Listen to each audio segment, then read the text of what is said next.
ये बहुत अच्छा सवाल आपने किया। जैसा कि हमारे नेता बैरिस्टर असदुद्दीन ओवैसी साहब ने कहा जी कि शक्ति का सम्मान होता है, जी ताकत के दम पे ही पाकिस्तान घुटनों के बल आया। जी लेकिन बेशक। अफसोस कि इस सीज फायर की घोषणा हमारे देश के प्राइम मिनिस्टर को करना था। अमेरिका है जी कौन? What is America? अमेरिका क्या हमें रोटी देती है? अमेरिका मेरा गार्जियन है?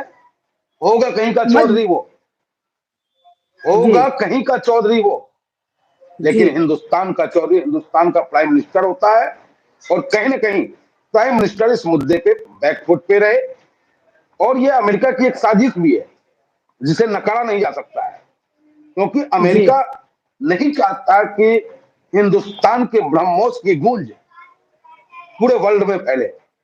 आज जी वही अमेरिका जो ये कहता हो कि ये देशों का मामला है, हिंदुस्तान और पाकिस्तान का, इस जंग में जी मैं कुछ नहीं बोलूंगा, तटस्थ रहूंगा। आखिर ऐसी क्या बाध्यता आई कि जी अमेरिका को आना पड़ा? बाध्यता वही थी, रहीम यार खान एयरबेस, जहां परमाणु बम रखे थे पाकिस्तानी के, जहां पे अमेरिका का F-16 भी हमारे ब्रह्मोस की गर्जना को नहीं रोक पाया।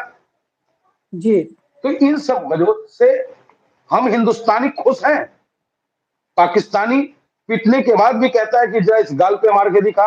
उसे 48 में मारा, 65 में मारा, 71 में मारा, 99 में मारा, पीछे सर्जिकल स्ट्राइक करके मारा, और फिर कह करके मारा। और हमारी लड़ाई आम सिविलियन से नहीं थी, हमारी जी लड़ाई किसी देश से नहीं थी, हमारी लड़ाई आतंक के खिलाफ थी।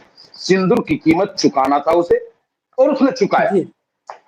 लेकिन सवाल तो बनेगा ना, जब हम जो है जीत रहे थे तो हम और क्यों नहीं गिड़गिड़ाने दिए पाकिस्तान को? क्यों हमारे तरफ से ये इतना सब जल्दी सीज फायर बिल्कुल के लिए मान लिया गया? हमारे हमारे नेता बैरिस्टर साहब ने तो यहां तक कहा जी कि पीओके पे बैठ जाना है। तो जी देखिए, बैरिस्टर असदुद्दीन ओवैसी साहब की जो सोच रही है, ठीक है कि जी लोग उन्हें मुसलमानों का लीडर कहते हो, लेकिन मैं उनको हिंदुस्तान का लीडर मानता हूं।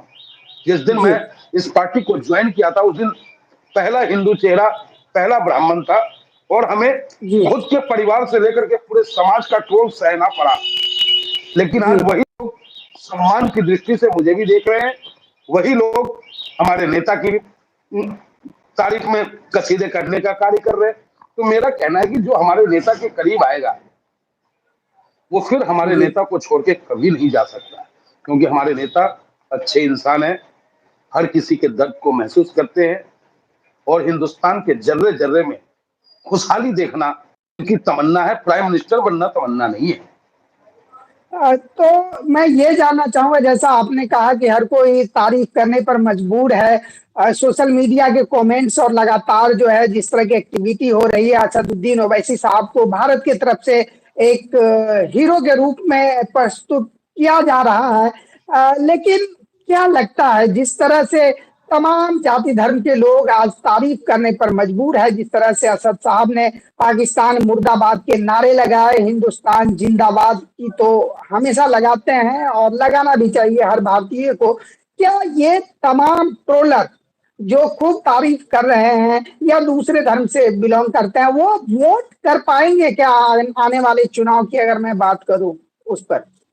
देखिए, ऑल इंडिया मजलिस इत्तेहादुल मुस्लिमीन राजनीति जो जी करती है, वो पावर गेन के लिए नहीं करती है। जी हम इसलिए राजनीति नहीं करते कि हम दो चार राइफलें, दो चार सिक्योरिटी गार्ड हमारे नेता और कार्यकर्ता लेके चले और गरीबों पे जुल्म करें। ऑल इंडिया मजलिस इत्तेहादुल मुस्लिमीन संविधान के दायरे में रहकर, बाबा साहब भीमराव अंबेडकर जी ने संविधान में सबको समानता का अधिकार दिया है, उसकी लड़ाई लड़ना हमारा मकसद है।